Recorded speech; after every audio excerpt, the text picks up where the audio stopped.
Hey, do you have 8 minutes? Because that's all the time that I need to help your back feel better. Let me show you how right now.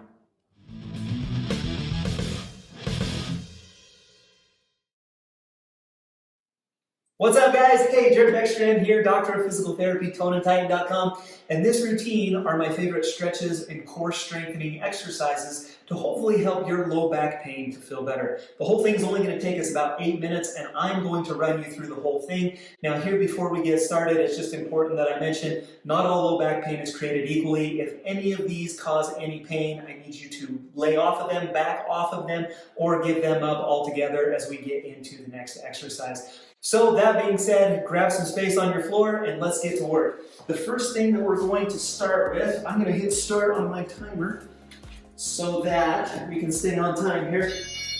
And let's get into some lumbar rotation stretches. Laying on your back with your knees bent. I'm just going to drop both knees over here to one side. I'm going to hold that for about a 10 to 15 second count, and then I'm going to go back the other way. So it looks just like that.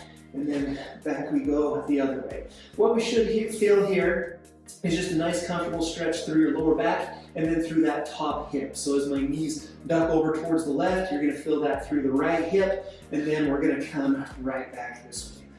Now, if you need a little bit more, if you can tolerate a little bit more than this, what you can actually do is just pull one knee. I'm gonna kick my left leg straight, left hand on top of the right knee, as I'm going to pull over in this direction. A little bit more aggressive stretch in through the backside and up into your lower back. That's what that one looks like. We're going to go about 60 seconds of stretching, and then we're going to get into my next favorite lower back stretch is going to be a piriformis stretch. So bend both your knees, right leg crosses over the left, grab behind the left knee, and then pull that left knee up towards your chest. And then we're just going to hold that in a comfortable position. Should feel a nice deep stretch through the back of the right hip. Again, about 15 or so seconds, and then we're going to cross it over. So now, left leg is on top of the right knee, and I'm pulling up towards my chest. Now, it's important that I mention, so with lower back pain, a lot of times it's an issue with hip mobility. So your hips should be very mobile, your back should be very stable.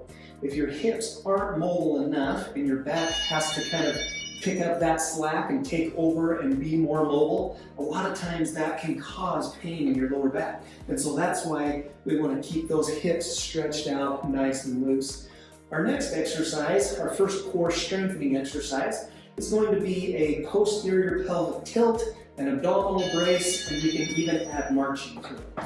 Laying on your back, you're going to tuck your hips underneath yourself, so tuck your back down into the ground, and then activate this deepest core layer. Try to pull your belly button into your spine. We're going to hold that for 3 to 5 seconds, and then we're going to let it go. If you need more than that, we can do it again. So flatten your back, tighten your tummy, hold that stomach contraction nice and tight while we now add some marching to it. So this would be a posterior pelvic tilt with a march.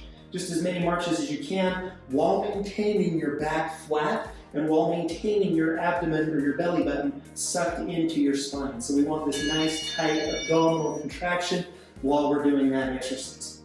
There's your 40 seconds of work right there. Next exercise we're going to get into is a glute bridge. Your glutes and your hamstrings love to work with your lower back muscles. They should work with your lower back muscles. This is a great exercise to facilitate that. And so what we're going to do is contract the glutes, use the glutes to lift the hips up off of the floor and then right back down. So lift and hold, 1, 2, 3, and then come right back down. The emphasis is on contracting the glutes, squeezing the butt as you come up and down, in and out of the glute bridge. If you're looking for something a little more aggressive, you can certainly do a single leg bridge. So it looks just like this. I've extended my right leg. Now my left hip is doing all the work. I would do about 3 to 5 raises on the left, and then switch it up 3 to 5 raises on the right, and we'll do that for the 40-second duration. Hope this is feeling okay, you guys. Again, if any of these are painful, please give them up. Please don't do them. We need to keep things pain-free. Okay, and so now let's get into a bird dog position. To do that, we're going to be down here on all fours. My hands are under my shoulders, my knees are under my hips. And then we're going to alternate. I'm going to kick my left leg straight back while raising my right arm straight forward. It looks just like that. And then alternate left arm, right leg And so it looks just like this. Really one of my favorite exercises for low back pain. You'll notice that on all of these, we are actually promoting the main function of the lower back. The main function of the lower back is not movement. It should not be very mobile. It should actually be very stable. And a lot of times when people come into my clinic, it's not that we need to get their lower back moving more, we need to get their hips moving more, and we also need to stabilize their lower back.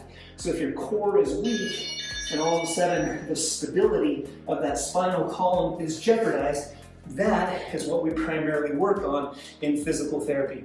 Next exercise is going to be for the obliques, for the, we call it the lateral column, the lateral spinal stabilizers. We're going to get into a side plank.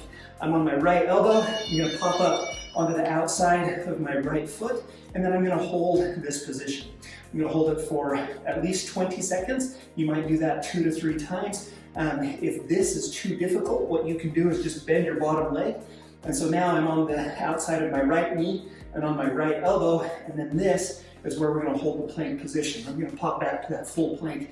Here, what we're working on is lateral hip strength, but then also you're going to feel that a ton right here through the obliques, internal and external obliques, as they work to stabilize your back. If you want one more good contraction, you can even try to pull your belly button up and in. It's going to activate that deepest core layer, that transverse abdominis muscle, just as an added bonus, added stabilization with that one. And so now let's roll over. So that was a right side plank. Now we're going to roll into a left side plank as well. And 3, 2, and 1. Again, pop up right here. I'm on my left elbow, which is underneath my left shoulder, and then I'm on the outside of my left foot. When I'm coaching these in the clinic, I'm looking for a straight line, basically nose, belly button, between the knees, between the ankles. That should be a nice straight line. Here, we're too low. Here, we're too high. And so it should be just a nice straight lateral plank. Again, if this one's too difficult, bend that left leg so you're on the outside of your left knee and on your left elbow. We're holding for 20 seconds. You can hold it for a couple of times, 20 to 30 seconds. Or if you're strong enough, we can just go for the full 40-second time period, which we've reached in 3, 2, 1, just like that. Okay, my last exercise to round out this 8-minute period is going to be a straight plank. Great for the core stabilizers, the rectus abdominis muscle, and then that deepest transverse abdominis layer. So let's roll over into the full plank position. Full plank would be elbows and toes. Looks just like this. The thing that I see, if you need a modification, drop down to the knees. If you need a modification here, the thing that I see the most often here is people will let their lower back round out. In this position, there's minimal muscle activation. That's hanging out a lot on my vertebrae and ligaments. What I need you to do is actually tuck the hips up underneath yourself. Flatten your back out so that there's not that arch in your lower back. The goal is just like the side planks, hold this for at least 20 seconds, up to 30 seconds, or up to the 40-second period, which we've reached right now. There you have it, you guys. That was an 8-minute core routine. If you have time, I would actually recommend you run through this again. That was pretty quick. Your back should be feeling better by now. But if we want to take things to the next level, typically what I recommend to people is that we run through these exercises, that routine that I just did twice. So what you can do, scrub back on the video to the beginning of this workout, run through that again if you have time. If not, 8 minutes once a day, that's about what it should take to help you to feel better. Hope this helped. If you guys want more videos, if you want to be able to stretch your lower back and your hips a little bit better, check out this video right here. If you're interested in more core stabilization videos, check these out right here. If you haven't subscribed to Tone and Tighten yet, hit the circle right here. That will subscribe you to my channel. Thanks so much. We'll see you next time.